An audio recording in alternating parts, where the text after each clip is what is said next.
नमस्कार दोस्तों, विकास एनालिसिस में आप सभी का स्वागत है। और दोस्तों, आज की इस वीडियो में हम आपको बाल विकास के बारे में पढ़ाने वाले हैं। तो चलिए दोस्तों, जल्दी से शुरू करते हैं।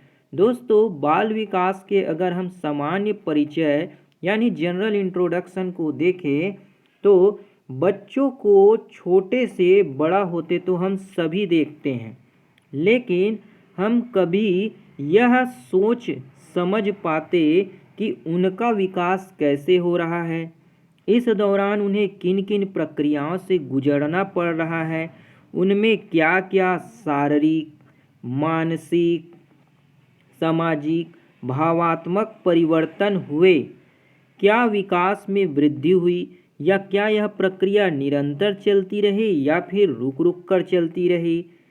एक ही अभिभावक के यानी एक ही माता पिता के दो बच्चे बिल्कुल ही अलग अलग गुण के क्यों होते हैं, बच्चे के विकास पर किन किन कारकों का प्रभाव पड़ता है एवं क्या प्रभाव होता है, इन सब के बारे में ही पढ़ना बाल विकास के अंतर्गत आता है। हर बच्चा जो है दोस्तों अपने आप में अलग होता है। बच्चों के विकास को समझना तथा उनके विधियों तरीकों को जानना आवश्यक होता है, जिससे बच्चे के बारे में हमारी समझ बेहतर बन सके। तो यही सब जो है दोस्तों बाल विकास के अंतर्गत आता है। अब जान लेते हैं कि बाल विकास के क्या क्या उद्देश्य होते हैं। बाल विकास के सामान्य अर्थ को जानना। दूसरा, बाल विकास की विभिन्न अवस्थाओं, प्रक्रियाओं परिचय से प्राप्त करना कि बाल विकास की क्या क्या अवस्थाएं हैं, क्या क्या प्रक्रिया से वो गुजर रहे हैं, इन सब के बारे में जानना। अगला पॉइंट, विकास और वृद्धि में क्या अंतर है, इसको समझना। बच्चों के विकास को प्रभावित करने वाले कारकों एवं उसमें क्या क्या बाधक आती है, ये सब के बारे में भी जानना बाल विकास के अंतर्गत ही आता है। बच्चों को समझ पाने हेतु विभिन्न तरीके, विधियों, ये सब को जानना भी बाल विकास का ही एक अहम हिस्सा है। हम जो है दोस्तों इस अध्याय में बाल विकास का अर्थ समझेंगे, बाल विकास की अवधारणा को जानेंगे, बाल विकास की विभिन्न अवस्थाओं और प्रक्रियाओं के बारे में जानेंगे। तो चलिए दोस्तों आगे बढ़ते हैं। बाल विकास की अवधारणा एवं अर्थ। माँ के गर्भ में एक निषेचित अंडाणु के बारे में सोचिए। जैसे कि दोस्तों आप सभी जानते हैं कि माँ के गर्भ में एक निषेचित अंडाणु से ही क्या बनता है दोस्तों, एक भ्रूण का निर्माण होता है। कितना आश्चर्यजनक लगता है कि एक कोशिका 9 महीने, एक कोशिका जो है 9 महीने में एक पूर्ण शिशु के रूप में क्या हो जाती है, विकसित हो जाती है। इस शिशु के श्वसन तंत्र, पाचन तंत्र, स्नायु, कंकाल तंत्र जैसे कई जटिल तंत्र जो है धीरे धीरे विकसित होने लगते हैं, जो उसके जीवन के लिए भी क्या होते हैं, आवश्यक होते हैं। नवजात बच्ची स्पर्श का अनुभव करती है, वह देखती है, सूंघती है, रोती भी है। ये सब क्षमताएं उसे जन्म के बाद बहुत भिन्न भिन्न परिवेश में समायोजित करने में मदद मिलती है। परंतु इन योग्यताओं के बावजूद भी बच्ची पालन पोषण के लिए, अपने पालन पोषण के लिए पालनकर्ता या अपने परिवार, अपने माता पिता पर निर्भर करती है। पूर्ण रूप से पालनकर्ता पर ही बच्ची आश्रित रहती है। फिर वो धीरे धीरे बैठना सीखती है, खड़े होना सीखती है, फिर चलना सीख जाती है एवं स्वयं भोजन करना, कपड़ा पहनना भी सीखती है तथा अपनी आवश्यकताओं को शब्दों में व्यक्त करना भी सीख जाती है।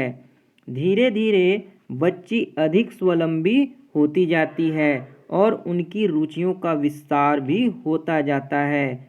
आगे चलकर बच्ची अपनी मित्र बनाएगी, उनके साथ खेलेगी, क्रियाओं में भाग लेगी। वह घर के कार्यों में भी क्या करेगी, अपना सहयोग देगी। संभव भी यह है कि वह आय उत्पादन क्रियाओं में भी भाग ले। यह भी हो सकता है कि वह एक व्यवसाय चुने, यानी कि वह कोई काम करने लग जाए, उसके लिए वह अध्ययन करे। यह बच्ची वयस्क होकर आर्थिक रूप से स्वतंत्र भी बन सकती है। आप सभी तो जानते ही होंगे दोस्तों कि आजकल सभी पढ़ लिख कर अपने अच्छे काम करने के लिए पूर्ण रूप से स्वतंत्र है। उसका विवाह भी होगा, बच्चे भी होंगे। एक गर्भस्थ कोशिका से सुयोग्य वयस्क योग्य नागरिक कैसे बना जाता है, इन सब के बारे में ही पढ़ना जो है बाल विकास के अंतर्गत आता है। बाल विकास में इन्हीं अवधारणाओं को शामिल किया गया है। अब जानते हैं दोस्तों कि बाल विकास से क्या क्या टाइप के प्रश्न जो है देखने को मिलते हैं। जैसे कि क्या आपने कभी सोचा है कि आप जिस प्रकार के व्यक्ति हैं वैसे क्यों हैं? क्या आपने सोचा है दोस्तों कि आप जैसे प्रकार के व्यक्ति हैं वैसे क्यों हैं? आपके भाई बहन आपसे भिन्न क्यों हैं?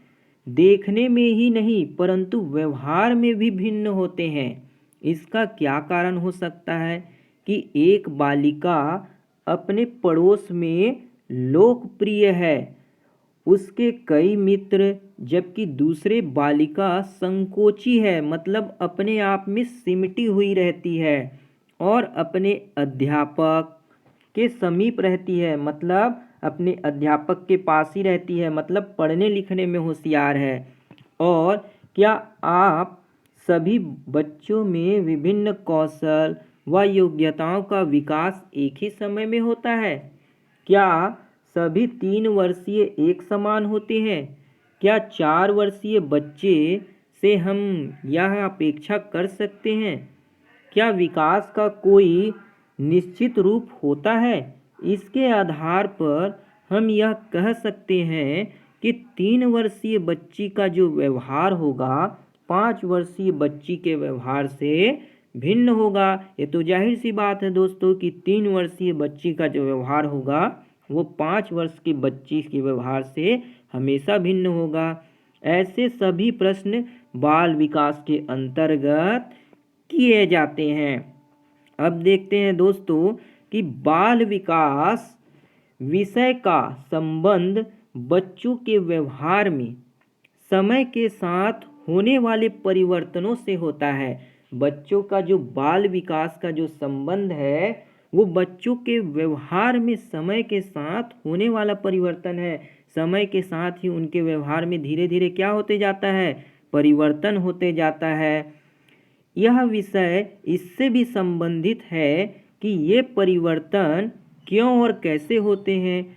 अतः इस विषय का उद्देश्य शारीरिक, सामाजिक, भावात्मक तथा ज्ञानात्मक भी होता है। क्या होता है?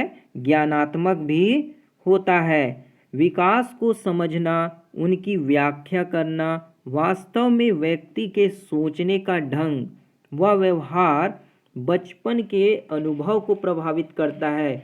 जो कि भाषा है दोस्तों, उसके भावनात्मक ज्ञान और उसकी जो समझ होती है वो उसके बचपन के व्यवहार से क्या होते हैं, प्रभावित होते हैं। अतः बाल विकास के विषय में विद्यार्थी का संबंध बच्चों की उस वृद्धि और व्यवहार से है जिसका प्रभाव उसके संपूर्ण जीवन काल में पड़ता है। जो बच्ची के संपूर्ण जीवन काल में उसके बचपन का ही व्यवहार देखने को मिलता है।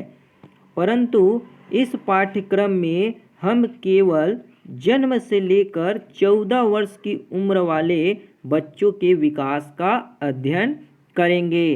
तो आई होप दोस्तों आप समझ गए होंगे कि बाल विकास का सामान्य परिचय क्या है, बाल विकास की अवधारणाएं क्या हैं, बच्चे जो है किस तरह से धीरे धीरे विकसित होते हैं, उसका भावात्मक, भाषाई तथा ज्ञानात्मक क्षेत्र में किस तरह से विकास होता है। तो इस तरह से दोस्तों बाल विकास का धीरे धीरे बच्चों में प्रभाव पड़ता है। तो आज की इस वीडियो में बस इतना ही दोस्तों। वीडियो बढ़िया लगा हो तो लाइक ज़रूर कीजिएगा, शेयर और सब्सक्राइब जरूर कीजिएगा। दोस्तों इसके अगले पार्ट में हम गर्भ विकास की विभिन्न अवस्थाओं के बारे में चर्चा करेंगे, जिसमें गर्भावस्था, शैशवावस्था, प्रारंभिक उत्तर अवस्था और बाल्यावस्था, किशोरावस्था के बारे में आपको जानकारी दी जाएगी। तो मिलते हैं दोस्तों नेक्स्ट वीडियो में, तब तक के लिए जय हिंद, वंदे मातरम।